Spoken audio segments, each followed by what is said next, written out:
Pembacaan hari ini diambil dari Keluaran pasal 18 ayat 17 hingga 27. Tetapi mertua Musa menjawabnya, "Tidak baik seperti yang kau lakukan itu. Engkau akan menjadi sangat lelah, baik engkau, baik bangsa yang beserta engkau ini. Sebab pekerjaan ini terlalu berat bagimu, takkan sanggup engkau melakukannya seorang diri saja. Jadi sekarang dengarkanlah perkataanku, aku akan memberi nasihat kepadamu dan Allah akan menyertai engkau. Adapun engkau, wakililah bangsa itu di hadapan Allah dan kau hadapkanlah perkara-perkara mereka kepada Allah. Kemudian haruslah engkau mengajarkan kepada mereka ketetapan-ketetapan dan keputusan-keputusan dan memberitahukan kepada mereka jalan yang harus dijalani dan pekerjaan yang harus dilakukan. Di samping itu, kau carilah dari seluruh bangsa itu orang-orang yang cakap dan takut akan Allah, orang-orang yang dapat dipercaya dan yang benci kepada pengejaran suap. Tempatkanlah mereka di antara bangsa itu menjadi pemimpin 1.000 orang, pemimpin 100 orang, pemimpin 50 orang, dan pemimpin 10 orang. Dan sewaktu-waktu mereka harus mengadili di antara bangsa, maka segala perkara yang besar haruslah dihadapkan mereka kepadamu, tetapi segala perkara yang kecil diadili mereka sendiri. Dengan demikian mereka meringankan pekerjaanmu dan mereka bersama-sama dengan engkau turut menanggungnya.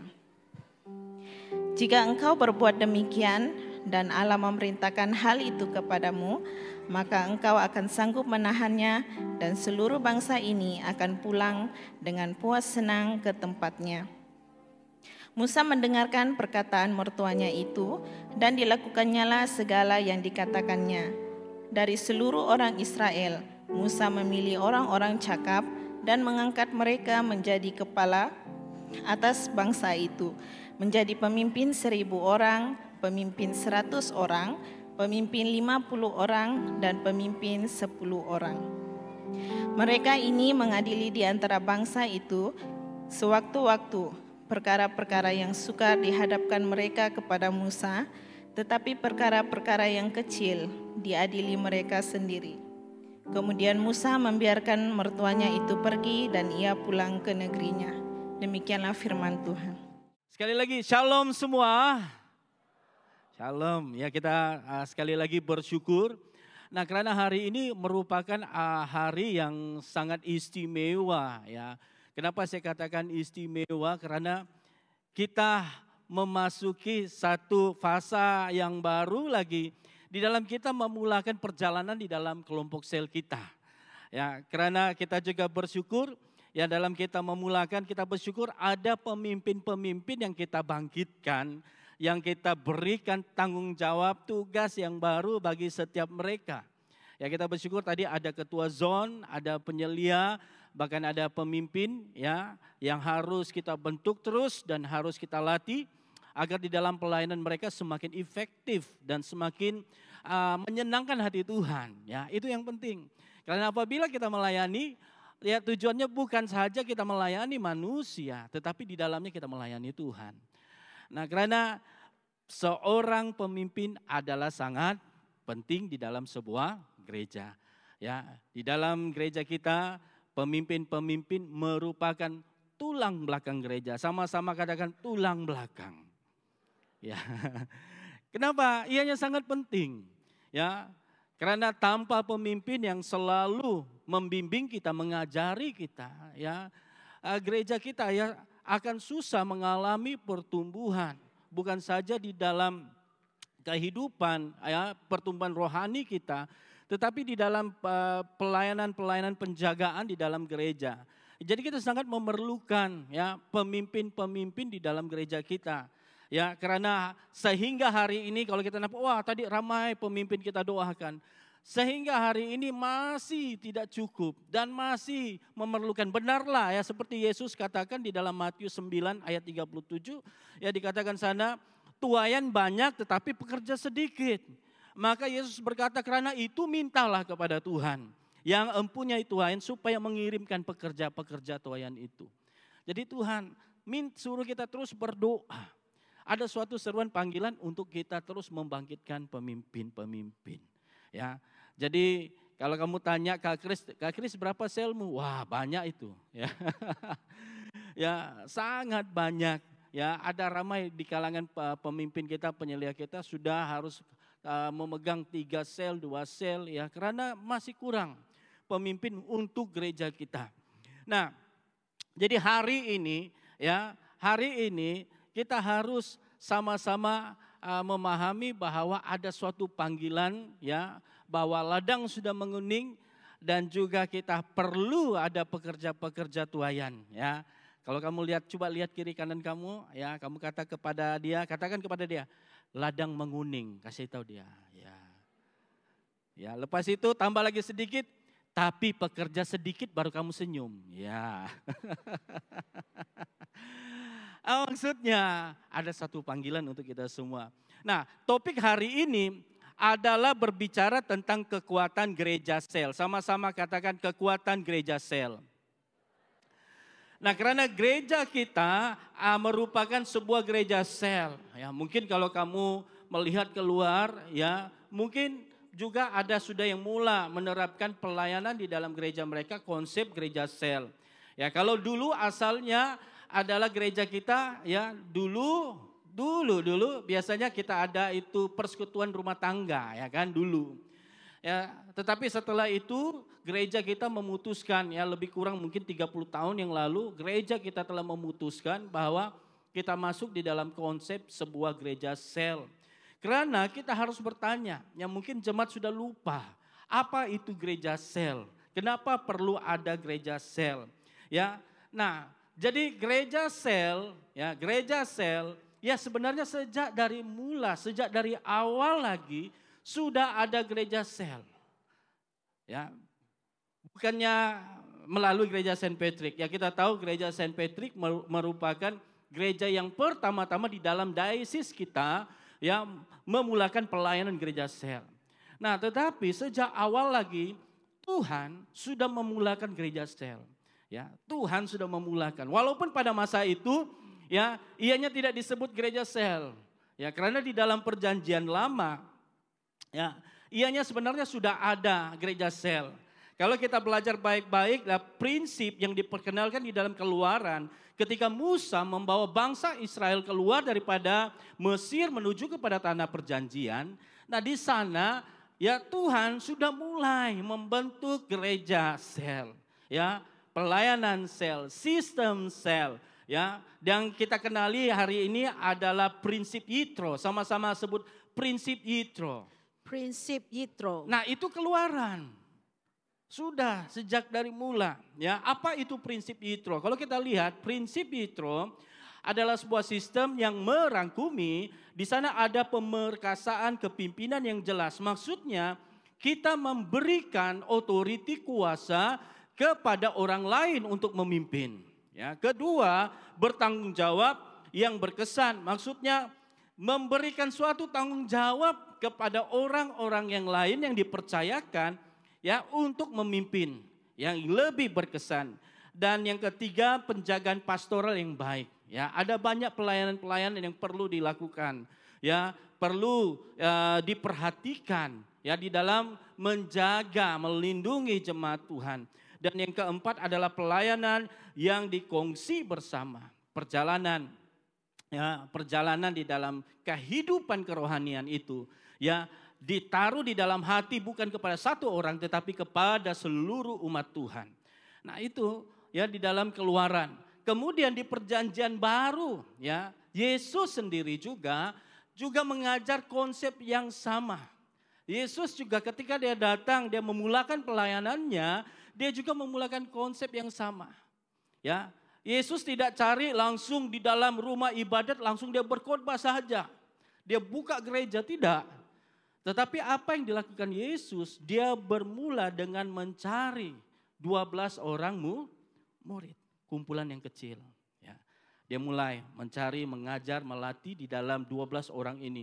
Dan kita tahu di dalam pelayanan Yesus ada banyak murid-murid yang lain, ada yang 70 dan sebagainya, 150. Ya, tetapi Yesus sangat memfokuskan kepada 12 orang ini. Di mana-mana Yesus bawa. Di mana-mana Yesus ajar. Karena di dalamnya ada suatu pelayanan gereja awal yang sangat penting. Yang harus menjadi dasar kepada kita. Jadi hari ini kita harus belajar apa itu gereja sel.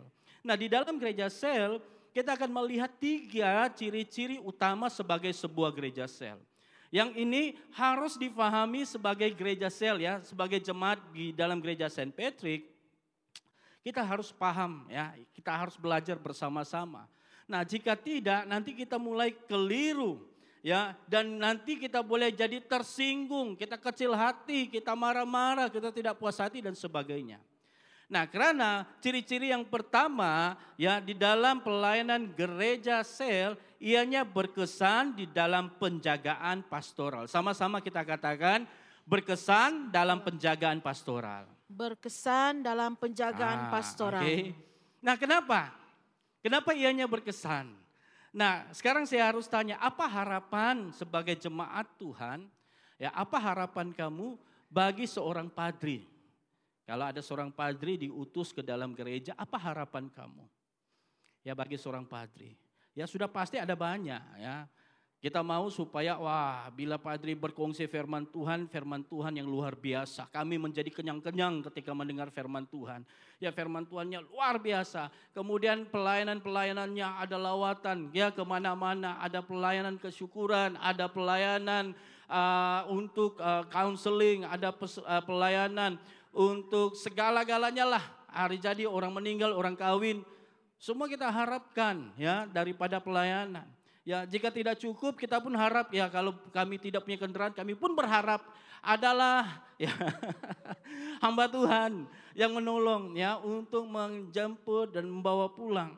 Karena itu selalunya menjadi harapan kita. Nah, minggu lalu saya sempat buat lawatan di hospital. Kemudian di dalam lawatan saya waktu saya ke sana, kemudian saya mulai terdengar ya dikatakan, bagus juga Reverend, dia bilang, ya kadang jemaat pikir, ya dia kata, kalau jemaat itu tidak terkenal, dia kata. Kalau jemaat itu tidak terkenal ataupun yang biasa-biasa, nah adalah tuh padri-padri pergi lawat. Wih, bila kata begitu. Ya, jadi saya mulai menjadi satu tanggapan bagi saya, ya.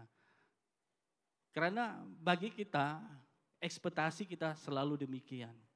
Kita berpikir bahwa ya padri-padri harus berada di setiap tempat, di mana-mana di jemaat kita. Kalau kita mengerti baik-baik, kalau jemaat kita hanya sebatas 100 orang sehingga 220, saya rasa ianya sangat wajar. Ya, sangat wajar. Karena kita masih boleh bertemu, kita masih boleh ya, karena tidak terlalu banyak pelayanan pastoral dan segalanya kita boleh lakukan. Bagaimana kalau jemaat kita yang terlalu ramai, 1.000, 2.000 orang, ya tahun lalu saja di ujung tahun Desember, kita punya jemaat yang perlu dilayanan di dalam pelayanan pengembalaan pengkebumian, tidak putus-putus. Ya, untuk 3 malam pelayanan, bukannya main-main, bukan alang-alang. Dan kita sangat bersyukur karena ada pemimpin-pemimpin yang bersama-sama mengangkat tanggung jawab untuk melakukan semuanya. Nah, jadi kita harus memahami, jika kalau padri tidak hadir di tempat itu, jemaat mulai tersinggung, sudah ada mulai mindset, cara pikir. Kalau kami ini jemaat yang biasa-biasa, bukan soal jemaat biasa-biasa atau jemaat yang luar biasa. Tetapi ianya berbicara tentang kepribadian kita ini tidak boleh bagi badan kita macam Naruto. Ya. Tidak. Ya. Karena kita pun berharap sebagai padri, saya pun berharap saya boleh membuat kunjungan, lawatan, melayani untuk semua orang. Tetapi realitinya, ya saya tidak boleh melakukan semua itu. Saya tidak mampu dan saya tidak boleh. Karena akhir daripadanya saya akan merasa keletihan, ya. Dan saya dapat melihat pelayanan saya akan tidak semakin berkesan. Kalau khotbah disampaikan kamu kata, apalah padre ini dia punya firman tidak bagus. Ya, mungkin kita tidak tahu bahwa padre pun sendiri tidak punya masa sudah untuk menyiapkan khotbah. Karena ada pelayanan yang mungkin kita tidak tahu. Jadi demikian kita harus berhati-hati. Karena kalau pelayanan itu dijalankan secara sendiri, akhirnya ya pelayanan tidak akan berkesan. Yang kedua adalah ya ianya akan memberikan kekecewaan kepada ramai orang. Ada ramai orang akan kecewa, kecil hati. Padre ataupun staf gereja tidak memberi perhatian ya kepada jemaat. Ya kita tidak boleh samakan. Kalau gereja yang lain jemaatnya yang mungkin sedikit kamu bandingkan dengan padre kita di sini ya tidak sama. Ya, jadi kita harus memahami kenapa kita mengambil konsep gereja sel. Nah, demikian yang terjadi bagi Musa. Kalau kita lihat di dalam 18 ayat 17 hingga 18 dikatakan di sana. Boleh kita baca sama-sama? Ayat 17 dan 18, 1, 2, 3. Tetapi mertua Musa menjawabnya, tidak baik seperti yang kau lakukan itu. Engkau akan menjadi sangat lelah, baik engkau, baik bangsa yang beserta dengan engkau ini. Sebab pekerjaan ini terlalu berat bagimu. Takkan sanggup engkau melakukannya seorang diri saja. Nah, daripada pembacaan firman Tuhan ini sama halnya terjadi kepada Musa. Ketika Musa membawa bangsa Israel keluar daripada Mesir, ya semuanya dikendalikan oleh Musa. Dan bapak mertuanya sangat perasan, ya dia heran. Ya, kenapa anaknya ya karena istri Musa dihantar ke rumah bapak mertuanya. Jadi dia sangat heran kenapa sehingga istrinya Musa harus kembali ke rumah bapaknya. Nah, karena masalahnya Musa ya sudah tidak dapat mengendalikan kehidupannya, keluarganya karena terlalu sibuk. Karena pada masa itu Musa harus bekerja sebagai nabi, harus memimpin bangsa Israel, harus mengajar tentang hidup kudus di hadapan Tuhan, harus membentuk hidup mereka di dalam kehidupan mereka sebagai umat yang dibentuk untuk Tuhan. Dalam masa yang sama, dia juga harus menjadi hakim bagi seluruh bangsa Israel. Pada masa itu kamu tahu berapa jumlah bangsa Israel yang keluar daripada tanah Mesir? Ya, lebih kurang 3 juta orang. Ini saja ya 2.000. Bagaimanalah kehidupan Musa pada ketika itu. Ya, jadi ketika ya Yitro, bapak mertua Musa melihat demikian, dia katakan apa? Ayat tadi dikatakan, wah ini tidak baik. Sama sekali tidak baik, tidak sehat ya dalam kehidupan kamu sebagai seorang pemimpin. Demikian juga kepada ya umat yang kamu gembalakan. Ya, oleh itu di dalam gereja kita memulakan sistem kelompok sel. Karena di sana sistem kelompok sel adalah menjadi sangat penting karena di dalam sistem kelompok sel kita dapat membuat penjagaan pastoral yang lebih baik. Ya, lebih mudah, kita lebih mudah memperhatikan jemaat kita. Kita lebih mudah mengagikan tugas, ada yang ajar kelas baptisan, ada yang ajar kelas gitar, ada yang ajar kelas penginjilan, ada yang akan ajar kelas prah perkawinan. Wah, banyak kelas. Kalau satu orang saja 1 minggu pun tidak cukup itu kelas. Kan? Nah, jadi ianya sangat membantu. Apalagi di dalam pengajaran, bimbingan itu sangat membantu kepada kehidupan umat Tuhan. Ya, yang menjadi satu respon yang lebih pantas terhadap keperluan. Kalau ada sesuatu terjadi, ya contoh di dalam jemaat Tuhan, ya ada salah paham, ya. Jadi bila datang tanya padri, kamu ada masalah ini jemaat Tuhan hampir berbunuh, contohlah, tidak ada yang membunuh di sini. Ya. Jadi bila demikian kemudian padri kata, Saya pula ada appointment ini, saya ada jumpa ini, ada orang begini, ada orang begini. Bolehkah tunggu nanti mungkin 2 minggu dari sekarang? Wah, susah. Ya, jadi tidak berkesan kalau kita kembali kepada satu. Jadi respon yang pantas, pemimpin dapat mendekati. Sudah tidak cukup pemimpin, siapa lagi yang datang? Penyelia, ketua zone, lepas itu pastor zone. Jadi demikian, akan lebih cepat. Ya, kita bersyukur selalunya di dalam gereja kita lihat ianya lebih efektif. Ada apa-apa kita boleh tahu dan kita boleh bertindak secepatnya karena apa? Bantuan daripada pemimpin sel. Itulah justru ya bila contoh ada berlaku kebakaran, kita akan tanya siapa pemimpinnya. Kita tidak mendengar laporan daripada pemimpin ada jemaat ya yang mengalami musibah kebakaran. Kita akan kembali karena kita tahu laporan itu cepat dan benar. Kita tidak tunggu keluar daripada newspaper ya ataupun orang cerita-cerita baru sampai di telinga kita, enggak. Karena kita ada sistem, ada orang yang membantu pelayanan ini. Ya, kemudian yang seterusnya adalah beban tugas yang lebih ringan. Kita akan meringankan beban kepada pemimpin yang lain. Karena kita mengagikan tugas tanggung jawab ini kepada ya barisan-barisan pemimpin untuk sama-sama membantu membangun jemaat Tuhan. Nah, jadi itulah sistem gereja awal. Ya, karena kita harus kembali dan kita harus mengerti apabila gereja itu semakin besar, maka ianya harus semakin kecil. Sama-sama kita katakan ini. Apabila semakin besar gereja, maka ia harus menjadi semakin kecil. Kita baca sama-sama. 1, 2, 3. Semakin besar gereja, maka ia harus menjadi semakin kecil. Ya, apabila gereja kita semakin besar, maka kita harus semakin kecil. Ya, semakin kecil. Karena apabila kita semakin kecil, kalau macam hari ini, saya tidak dapat kenal semua jemaat Tuhan. Ya, saya tidak dapat kenal. Siapa ini jemaat ya? Nanti satu masa bila terserempak di jalan, kenapa itu Reverend tak pandai senyum-senyum ya? Sombong lah nih padri. Bukan soalnya padrinya sombong ya. Sebab karena jemaat yang terlalu besar dan kita tidak tidak kenal semua orang. Jadi kita pun tidak mau juga sepanjang jalan kita senyum. Nanti orang bilang ini gila. Kan? Jadi jangan demikian karena realitinya ya saya tidak dapat mengenali semua. Tetapi apabila kita membentuk kelompok-kelompok yang kecil. Ada pemimpin-pemimpin yang jauh lebih kenal, lebih dekat dengan Anda.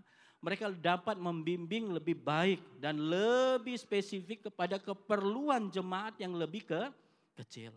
Ya, jadi itu sangat penting yang harus kita belajar bersama.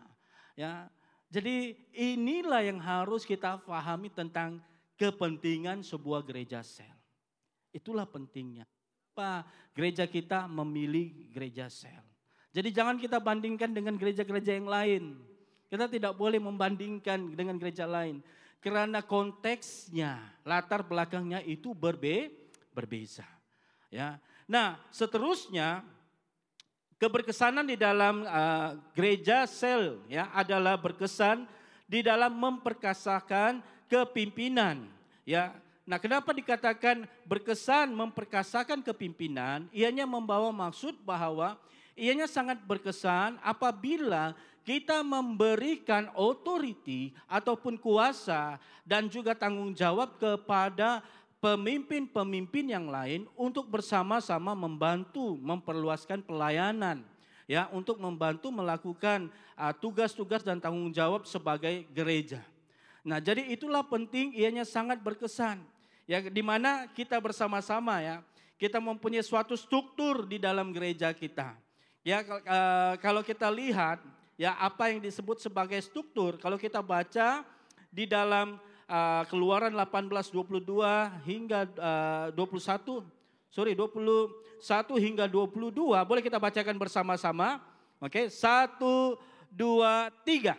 Di samping itu kau carilah dari seluruh bangsa itu orang-orang yang cakap dan takut akan Allah. orang-orang yang dapat dipercaya dan yang benci kepada pengejaran suap. Tempatkanlah mereka di antara bangsa itu menjadi pemimpin 1.000 orang, pemimpin 100 orang, pemimpin 50 orang, dan pemimpin 10 orang. Dan sewaktu-waktu mereka harus mengadili di antara bangsa, maka segala perkara yang besar haruslah dihadapkan mereka kepadamu, tetapi segala perkara yang kecil diadili mereka sendiri. Dengan demikian mereka meringankan pekerjaanmu dan mereka bersama-sama dengan engkau turut menanggungnya. Nah, di dalam gereja kita lihat di sana, di dalam sistem Yitro juga dikatakan, ya, Yitro menasihati menantunya Musa, dia kata kamu harus ya membagikan, khususkan ada pimpin 1.000, ada pimpin 100, ada pimpin 50, ada pimpin 10. Nah, konsepnya adalah demikian, kita mengkhususkan kepada mereka tugas-tugas mengikut kapasiti, kemampuan mereka di dalam memimpin sebuah bilangan jemaat. Jadi mereka diberikan atas kemampuan mereka, ya, kebolehan mereka untuk memimpin. Nah, sama halnya dengan gereja yang kita terapkan di dalam gereja kita. Pemimpin 1.000 ya, lebih kurang seperti rektor yang melihat keseluruhan jemaat di dalam gereja Saint Patrick. Kemudian pemimpin 100, kita ada pastor zone, kita ada padri-padri, bahasa Cina, bahasa Inggris dan sebagainya ada di dalam gereja kita. Pemimpin 50, kemudian kita kembali kepada tanggung jawab ketua zone dan juga penyelia, bagaimana menyelia dalam kelompok-kelompok di dalam setiap zone bahasa. Kemudian kita ada pemimpin 10 di mana setiap ya kelompok sel ada lebih kurang ya 10 orang, 5 orang, 6 orang dikumpulkan bersama kepada kelompok-kelompok yang kecil. Jadi ini bertujuan supaya di dalamnya kita memilih pemimpin untuk mereka melaksanakan tugas-tugas bagi pihak gereja. Mereka telah diamanakan seperti tadi kita sudah doakan ya. Pemimpin-pemimpin tanggung jawab yang baru. Ada ketua zone, ada penyelia dan juga ada pemimpin sel. Ya, saya kata bersyukur hari ini karena kita ada contoh yang terbaik. Bukan suatu yang dirancang, tetapi benar-benar ya Tuhan memberikan suatu contoh yang baik untuk kita. Karena ianya adalah penting supaya pemimpin-pemimpin yang diangkat bagi pihak gereja adalah sangat perlu supaya jemaat juga memahami bahwa mereka diberikan amanah tanggung jawab untuk melakukan bagi pihak pengembalaan gereja. Biasanya kita rasa kalau tidak ada padri itu tidak sah. Salah. Ya, sepatutnya kita sudah mendoakan mereka, berarti kita sebenarnya mengkhususkan mereka kepada tanggung jawab yang baru. Ya, jadi kita memberikan kepercayaan kepada mereka untuk mereka melaksanakan tugas-tugas. Jadi ada di dalam pelayanan tugas-tugas yang mudah, ada juga yang susah. Jadi bila mudah mereka dapat melakukannya, membuat keputusan sesuai dengan keputusan yang kita tahu apa perlu dibuat. Tetapi ada keputusan juga yang sukar, yang harus kita kembali kepada pihak atasan kita. Balik kepada penyelia kita. Kalau kelompok sel ada masalah, tanya ke penyelia. Penyelia kata, wow ini case macam berat. Kita tanya ketua zone. Ya, lepas itu kembali kepada ketua zone. Ketua zone lihat, ini saya pun tidak boleh bagi keputusan. Kita harus kembali kepada padri. Kita tanya kepada padri, minta nasihat kepada padri. Demikian seharusnya. Sekarang tidak, ya. Sekarang tidak. Kebanyakan kita langsung lompat kepada padri. Dilimpas semua penyelia, pemimpin sel, ketua zone, tidak ada sudah. Kita mulai kembali kepada sistem gereja yang dulu. Kita semua kembali kepada padri. Semua harus mendapat keputusan dan pelayanan daripada padri. Kita lupa. Gereja kita sudah mengkhususkan, mengamanahkan kepada pemimpin yang harus bertanggung jawab kepada kelompok sel. Kita lupa penyelia sel yang harus menyelia setiap kelompok sel dalam jagaan mereka. Kita lupa ada ketua zone. Kita melupakannya. Ya. Jadi kalau ada pelayanan, contoh ya, pelayanan kesyukuran, saya lihat-lihat di dalam pelayanan kesyukuran tidak ada pemimpin selnya. Tidak ada penyelia selnya. Tidak ada ketua zonnya. Saya tidak salahkan. Karena mungkin kita sudah lupa bahwa kita adalah gereja sel. Kita sudah tidak melihat ya bahwa gereja kita ada gereja sel. Kita harus mulai kembalikan authority, kuasa yang diberikan kepada pemimpin untuk memimpin. Ya, jangan kita langsung lompat ke atas. Kita harus mulai. Kalau kita membuat sesuatu, contohlah saya ambil contoh kesyukuran, ya kembali kepada pemimpin sel. Kalau boleh dilakukan bersama dengan anggota sel, syukur, jalani bersama dengan anggota sel. Tetapi kalau mungkin rancangan kamu, mungkin kita buat besar sedikit lah, ada saya juga panggil lah jiran-jiran tetangga, mungkin lebih besar sedikit, mungkin kita bilang, bagus penyelia yang kendalikan. Jadi pemimpin berjumpa dengan penyelia, anggota saya membuat kesyukuran, boleh enggak penyelia hadir bersama-sama. Kalau mungkin dia berkata, lebih besar dia pasang kanopi, 3 kanopi. Mungkin sebagai penyelia dia rasa macam agak besar skopnya ya. Bolehkah kita undang ketua zon kita? Ya. Seharusnya kita mulai melihat seperti begitu untuk kita melihat keberkesanan pelayanan ya. Supaya pelayanan itu berjalan dengan baik. Saya secara terus terang ya kemarin saya bersyukur karena kita dapat melayani jemaat Tuhan. Cuma untuk masa saya mempersiapkan segala perkara, sangat padat. Ya sangat padat, setiap malam tidak putus-putus. Satu hari suntuk, ya apalagi kalau pengajaran, mau berapa pengajaran kita siapkan, memang perlukan mata. Saya pun takut ya kalau tidak membuat persiapan sebaik-baiknya. Ya karena saya akan rasa bersalah di hadapan Tuhan. Saya tidak dapat memberi makanan yang terbaik untuk jemaat Tuhan. Nah oleh itu kita sangat memerlukan struktur ini. Kita harus ada struktur ini untuk membangun pemimpin kamu di dalam kepimpinannya. Ya, baik pemimpin, baik penyelia maupun ketua zon. Kita mau membangun dalam gereja kita yang sangat besar. Jadi saya mendorong ya kepada jemaat Tuhan, saya terus terang cakap hari ini. Jika ada apa-apa pelayanan, kita harus mulai kembali kepada pemimpin.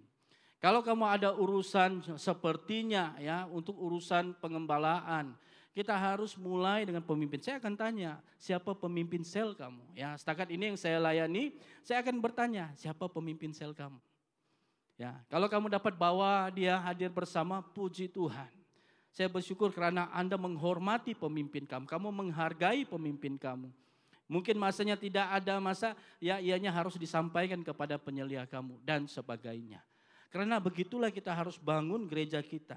Ya, karena kita memberikan kuasa dan penghormatan itu yang telah kita berikan kepada para pemimpin di dalam gereja kita.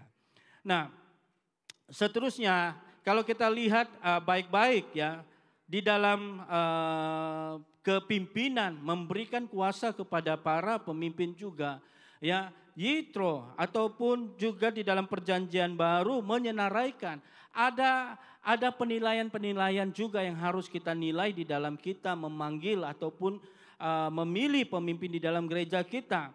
Nah kalau kita lihat di dalam Keluaran 18:21 hingga 22 berkata, di samping itu kau carilah dari seluruh bangsa itu orang-orang yang cakap dan takut akan Allah, orang-orang yang dapat dipercaya dan yang benci kepada pengajaran suap. Tempatkanlah mereka di antara bangsa. Ya, kalau kita lihat di sana cari yang cakap, ya. Maksudnya yang berkebolehan, ya, yang boleh. Kemudian takut akan Allah, sikap yang menghormati Tuhan, yang tahu bahwa ianya adalah suatu panggilan untuk dia melayani Tuhan. Boleh dipercayai, ya. Ya di dalam pelayanannya ya kita tidak akan bimbang, dia ini ya seorang pemimpin yang sangat boleh dipercayai. Ya dia pasti akan mengurus dengan baik, melaksanakan dengan baik setiap tugas yang diberikan. Dan dia seorang yang jujur, bertanggung jawab dan telus di dalam melakukan pelayanannya. Karena ciri-ciri orang yang demikian ya yang harus memimpin. Bukannya ya jemaat yang baru bertumbuh, baru saja terima Tuhan, esok dia harus menjadi seorang pemimpin. Tidak. Karena pertumbuhan seorang pemimpin adalah suatu proses. Dan kita melihat daripada pertumbuhan hidupnya untuk melayani. Ya. Jadi di sini kita harus sama-sama melihat dalam gereja kita. Kita lihat ada sudah semakin ramai yang matang. Bila kita panggil semuanya, janganlah, tuh si anu. Ya. Karena bahaya hari ini, karena kita sudah mulai melihat apa yang penting bagi kita. Berbanding apa yang Tuhan lihat itu adalah penting. Kita sudah mulai melihat apa yang saya suka, apa yang saya mau, berbanding apa yang Tuhan inginkan, apa yang Tuhan berkenan. Kita sudah lupa untuk memisahkannya. Dan apabila kita melihat ada keperluan pelayanan di dalam gereja kita, kita tidak mau mengambil bahagian di dalam pelayanan itu. Kita harus ingat bahwa diberikan suatu peluang untuk melayani, itu adalah suatu anugerah. Karena kita mengambil bahagian di dalam membangun kerajaan Allah. Tidakkah kita harus bersyukur? Tidak banyak ya orang yang terpanggil dan dipilih untuk melayani. Tetapi kadang kita sudah mulai melihat, jadi pemimpin susahnya. Siapalah saya ini, ya. Saya punya pelajaran biasa-biasa saja, enggak habis sekolah Reven. Tetapi kalau kita kembali kepada murid-murid Yesus ketika dia memanggil murid-murid Yesus. Ya, ketika dia memanggil, ya, semuanya adalah orang-orang yang biasa-biasa. Tiada orang yang luar biasa. Biasa-biasa. Nelayan, pemungut cukai. Ya, dia jumpa saya tepi jalan dia panggil. Karena pada masa itu, dalam pertumbuhan gereja awal, kalau kita lihat bagaimana pelayanan yang dilaksanakan oleh murid-murid Yesus pada ketika itu, adakah mereka dihantar ke sekolah teologi yang terkenal untuk memperlengkapi mereka sehingga mereka dapat melakukan hal-hal yang luar biasa. Sehingga pelayanan itu berlipat kali ganda, terus bertumbuh sehingga ke hari ini. Mereka hanya punya satu. Apa yang mereka punya? Apa yang mereka punya? Kalau saya tanya jemaat hari ini, apakah yang mereka punya yang menjadi bekalan mereka untuk terus melayani Tuhan? Apa yang mereka punya? Mereka hanya satu. Mereka hanya memiliki Yesus. Hanya Yesus.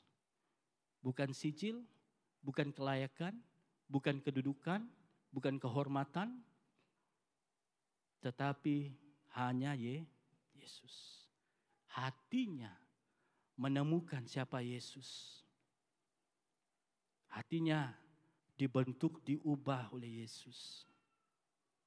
Menjadi bekalannya. Maka Tuhan mencurahkan segala sesuatu sehingga setiap orang takjub. Karena apa? Karena Yesus. Demikian kita. Kalau kita mau ukur hidup kita, apa yang kamu boleh berikan? Realitinya tidak ada apa-apa yang layak untuk kita berikan kepada Tuhan. Tetapi Tuhan mau hati kita. Tuhan melihat ladang sudah menguning. Tetapi pekerja-pekerja sedikit. Kita berani katakan, Tuhan, saya percaya kepada Engkau. Tetapi kita tidak berani melangkah bersama dengan Tuhan, mengikuti Dia. Menyerahkan segala ketakutan kita, kebimbangan kita, kekurangan kita, keterbatasan kita kepada Dia yang memampukan kita. Hari ini Tuhan memanggil kita. Memanggil kita perlukan pemimpin-pemimpin di dalam gereja kita. Kalau hari ini kamu katakan, Tuhan saya terlalu muda.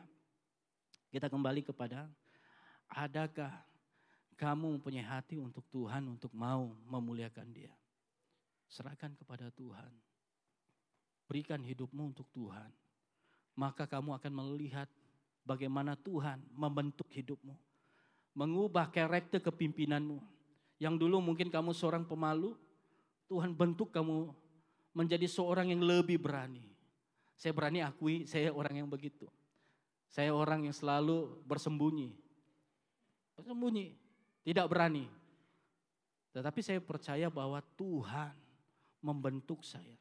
Tuhan mencurahkan segala sesuatu untuk memperlengkapi saya. Karena saya percaya itu semua datang daripada Tuhan. Bukannya saya. Saya harus kembalikan. Karena saya Tuhan, saya mau melayani Engkau. Saya selalu berusaha, Tuhan, apa yang saya boleh buat untuk Engkau. Dan saya serahkan, Tuhan, pakailah saya yang biasa-biasa ini, yang tidak punya apa-apa. Biasa Tuhan. Tapi saya percaya Tuhan bukan karena saya, tetapi karena Tuhan. Saya mendorong kepada kita. Mungkin Anda juga merasakan, mungkin saya punya umur sudah agak tua. Jangan batasi.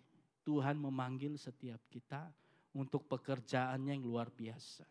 Kalau kita mau gereja ini dipenuhi, bermula dengan kita menyiapkan diri kita untuk diperlengkapi oleh Tuhan.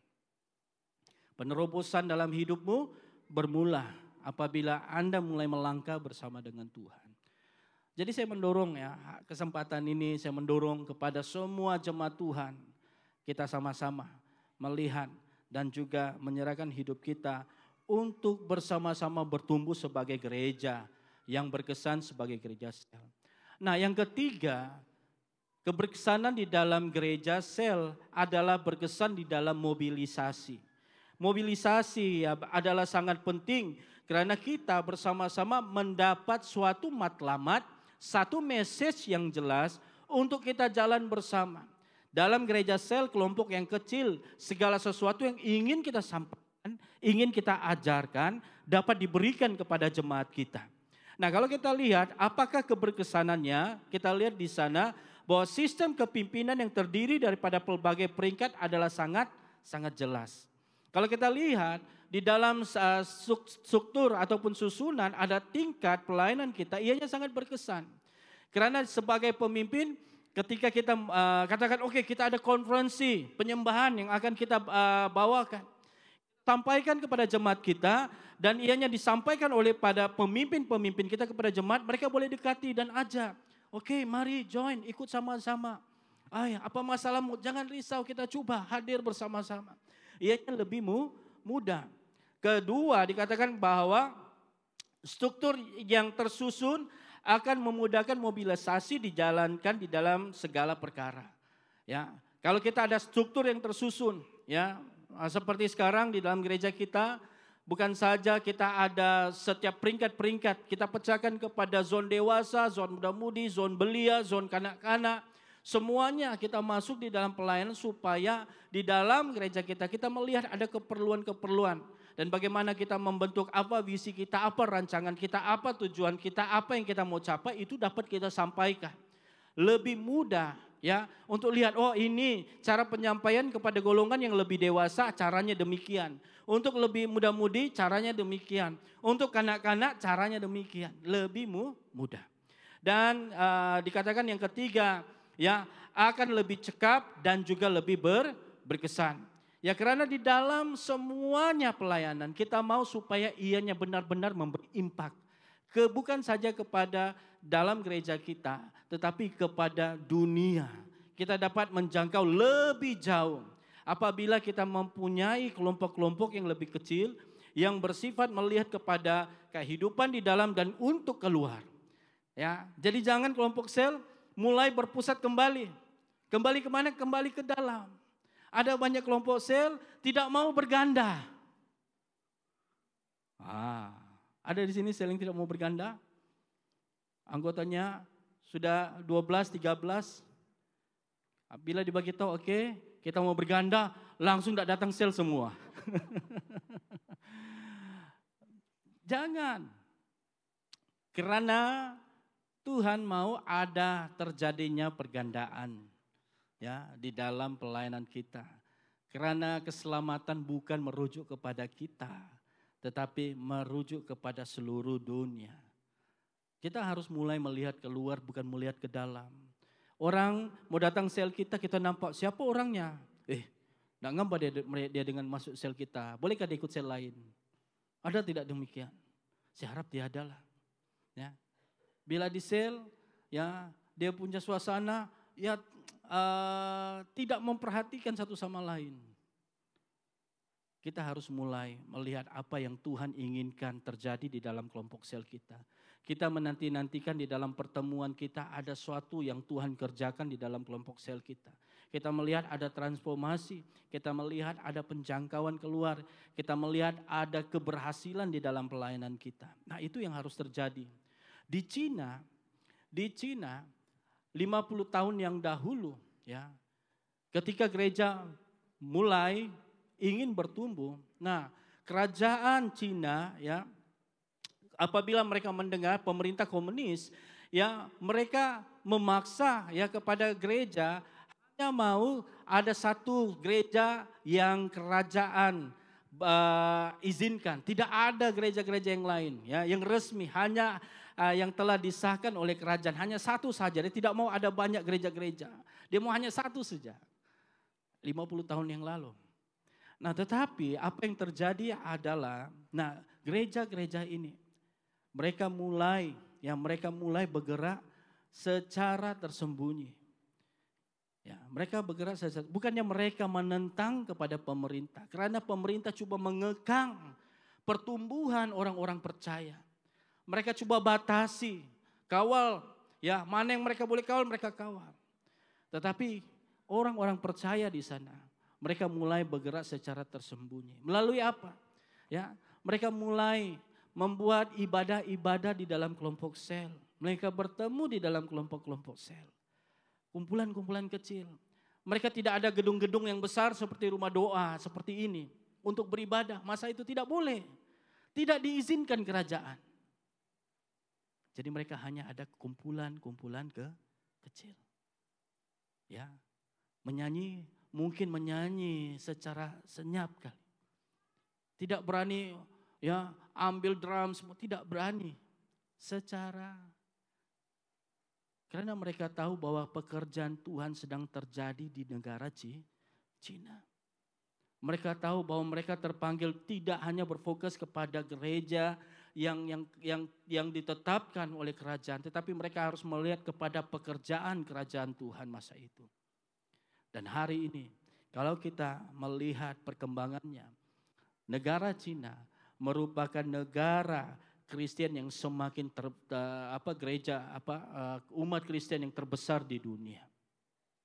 Semakin ramai orang-orang yang percaya kepada Tuhan. Bermula dari mana? Kelompok-kelompok yang kecil. Jadi kita harus bersyukur dengan kelompok-kelompok kecil yang Tuhan sudah tempatkan di mana ada kelompok-kelompok kecil. Kita tidak tahu seberapa lama kelompok kecil ini ya boleh dijadikan tempat untuk orang beribadah. Akan tiba masanya kelompok-kelompok kecil ini sudah tidak diizinkan untuk bertemu lagi. Saya pun tidak tahu bila waktunya. Kita tidak tahu. Tetapi yang penting adalah waktunya Tuhan berikan kesempatan kepada kita untuk sampaikan, beritakan, ceritakan perbuatan Tuhan di dalam kelompok selmu. Ambil waktu untuk menjangkau. Karena kita mempunyai kesempatan, peluang untuk lebih senang berkumpul berbanding tempat-tempat yang lain. Hargai itu. Ya, lawatan saya minggu lalu juga bila saya buat lawatan, sedih juga saya dengar. Sedih ya, saya sedih. Saya berharap ini kita boleh belajar bersama. Kenapa saya rasa sedih? Karena ya bila saya dengar dikatakan bahwa ketika pemimpin hadir di sana, dia sampai di rumah sel, dia duduk, dia tunggu anggotanya. Satu orang datang, satu. Wah, kadang boleh 1 jam ditunggu. Satu-satu datang. Adakah itu cara kita menghormati pemimpin yang Tuhan utus untuk melayani kita? Adakah itu yang terbaik kita mau mencari Tuhan? Jadi kita tidak seharusnya demikian. Hargai. Karena mereka sudah membuat persiapan dari rumah untuk datang bertemu untuk melayani. Kenapa tidak kita yang anggota harus duduk di rumah menunggu pemimpin datang. Dia datang kita sambut. Selamat datang. Sambut. Tidak demikian. Kita tidak menghargai ada pemimpin-pemimpin yang diutus di tengah-tengah kita untuk melayani kita. Kadang dia duduk di sana, kadang dilimpas-limpas. Kita lupa bersyukur sama Tuhan. Di tempat lain tidak ada pemimpin-pemimpin yang dapat datang ke rumah-rumah melayani. Tetapi kadang kita lupa menghargai. Kita tidak peduli dia datang atau tidak. Kita tidak menghargai. Tidak pernah katakan terima kasih kepada pemimpin-pemimpin yang Tuhan utus untuk kita. Ya, mereka bukanlah pemimpin yang sangat sempurna, luar biasa.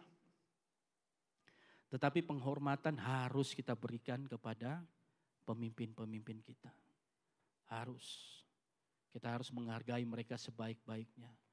Karena di dalam pelayanan mereka ada banyak yang mereka sudah korbankan. Mereka berikan untuk dapat melayani jemaat Tuhan. Jadi kita harus menghargai mereka. Kita harus bersyukur untuk mereka. Kita harus berdoa untuk mereka.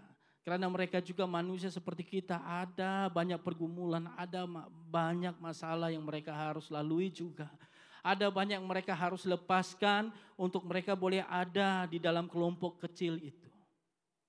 Jadi kita harus mulai belajar menghargai. Ya, belajar menghargai. Kalau kita kata jam 2 mula, kita mula jam 2. Kalau kita kata mula jam 7:30, kita mula 7:30. Mula. Ajar. Supaya di dalamnya kita belajar menghargai setiap orang. Ya. Nah, saya ambil juga sedikit pendekatan tentang gereja sel.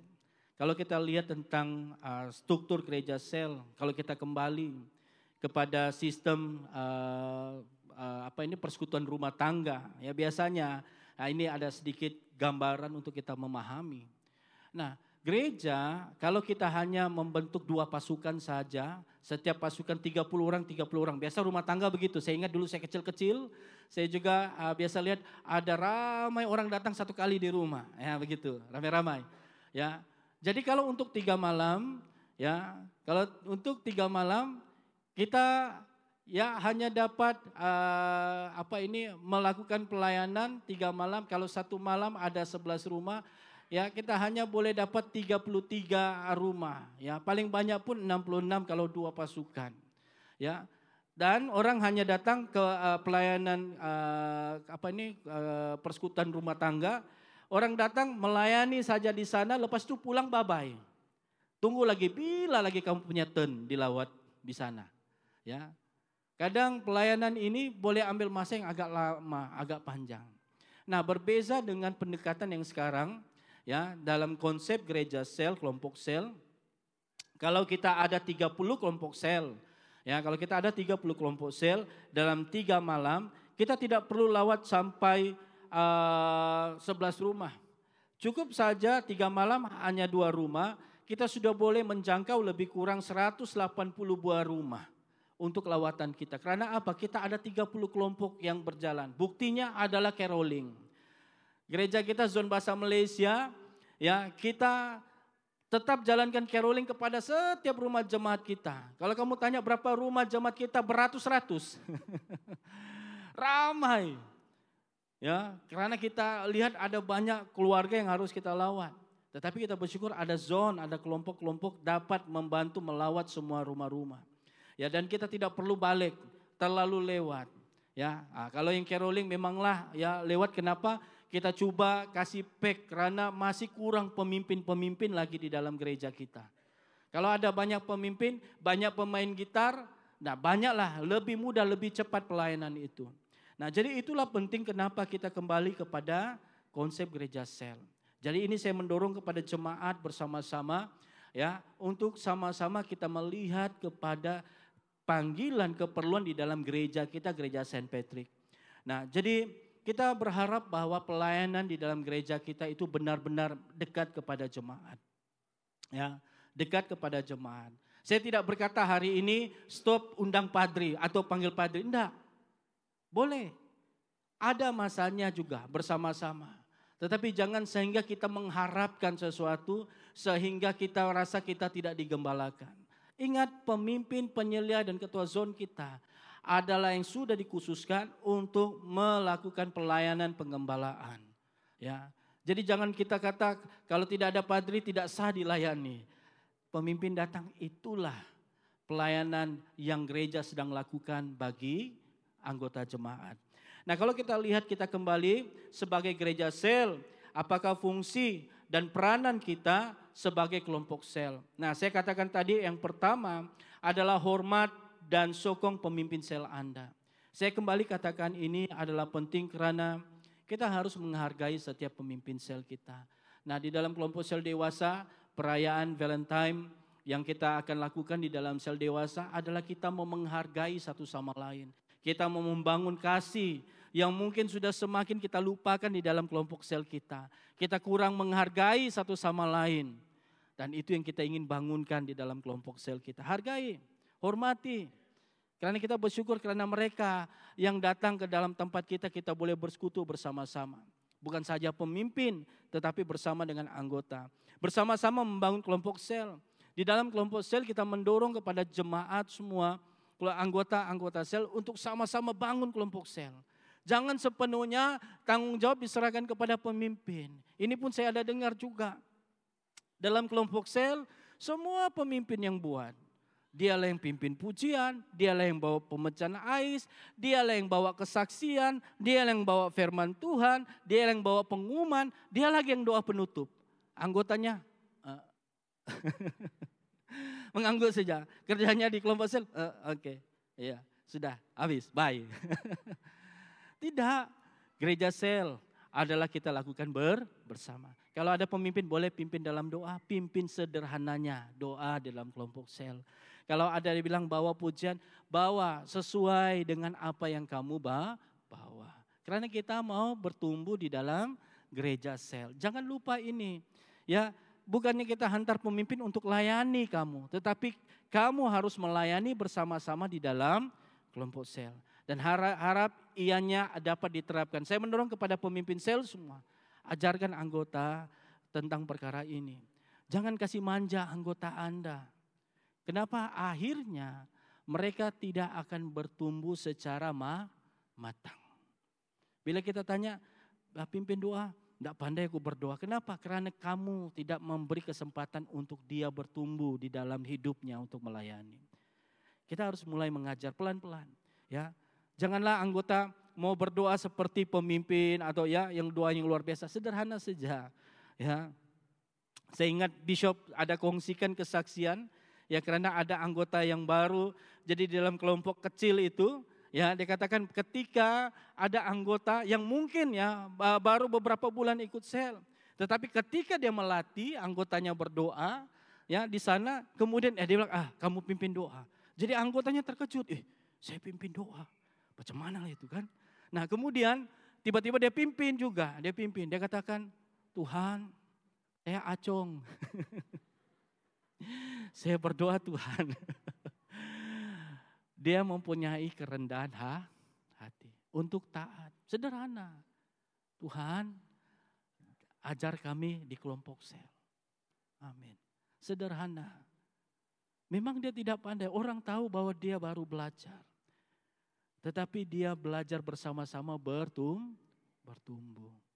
Jadi inilah kelompok sel, kita memberi peluang kepada kita sama-sama melayani. Ada yang baca firman, ada yang menyanyi, ada yang bermain gitar. Itulah kenapa kita ada kelas gitar, supaya di kelompok sel ada yang boleh melayani gitar. Karena kita mau membangun ya kerajaan Tuhan di setiap kelompok. Jadi kita mempunyai pelayanan efektif di dalam pertemuan bersama. Nah, apa peranan kita sebagai gereja? Ya, sebagai gereja kita berkomitmen untuk melayani dan bukan untuk dilayani. Sebagai gereja jangan kita hanya mau dilayani, kita datang ibadah kita selesai. Ya, berapa minggu, 1 bulan kita belajar tentang penyembahan yang benar, ibadah yang benar. Kita mengajar bahwa kita harus mengambil bahagian di dalam pelayanan ibadah kita. Bagaimana kita membangun suasana ibadah kita. Kita berdoa, menyanyi bersama-sama. Kita hadir tepat waktunya. Itu harus kita bina di dalam gereja kita. Bahkan di dalam kelompok sel kita. Kita harus mempunyai mindset bahwa kita harus melayani. Bukan untuk dilayani. Yang kedua, kita terlibat di dalam pergandaan kelompok sel. Ya, mari kita lihat sama-sama, kita melihat tahun ini. Kita akan lihat ada banyak penerobosan, ada banyak sel-sel yang berganda tahun ini. Dan banyak jiwa-jiwa diselamatkan dan dibawa kepada Tuhan. Ya, kemudian yang ketiga kita berdoa dan menyokong visi gereja. Sebagai gereja, mari bersama-sama kita melihat apa yang ingin kita bawakan bagi membangun kerajaan Tuhan di tempat ini. Jadi saya mendorong kepada kita semua bahwa panggilan ini tidak berbicara kepada pemimpin-pemimpin, tetapi panggilan kepada kita semua sebagai jemaat, sebagai orang yang percaya, sebagai murid-murid Yesus untuk terlibat di dalam pelayanan, dalam membangun gereja. Amin jemaat Tuhan. Amin. Sikit saja aminnya. Amin. Amin. Ya. Jadi mari kita bangun suasana yang baru di dalam kelompok sel. Saya berharap dan saya mendorong kepada setiap kelompok sel. Saya percaya bahwa kamu akan menjadi kelompok sel yang sehat, yang memuliakan Tuhan, dan juga yang dapat menjangkau. Ya, mari kita berdiri bersama-sama. Kita berdiri bersama-sama. Saya mendorong dan juga percaya bahwa di dalam panggilan kita sebagai sebuah gereja adalah seruan untuk kita bersama-sama melangkah bersama dengan Tuhan.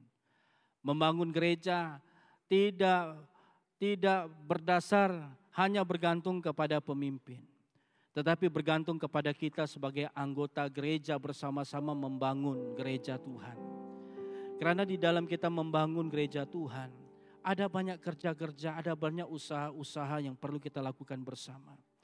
Dan saya berharap di dalam kelompok sel, anggota sangat mengerti ada suatu beban tanggung jawab kita untuk terus berdoa, untuk terus menyokong, untuk terus bertumbuh di dalam pelayanan kita sebagai sebuah gereja. Nah, ketika lagu ini dinyanyikan, ketika kita menyanyikan lagu ini,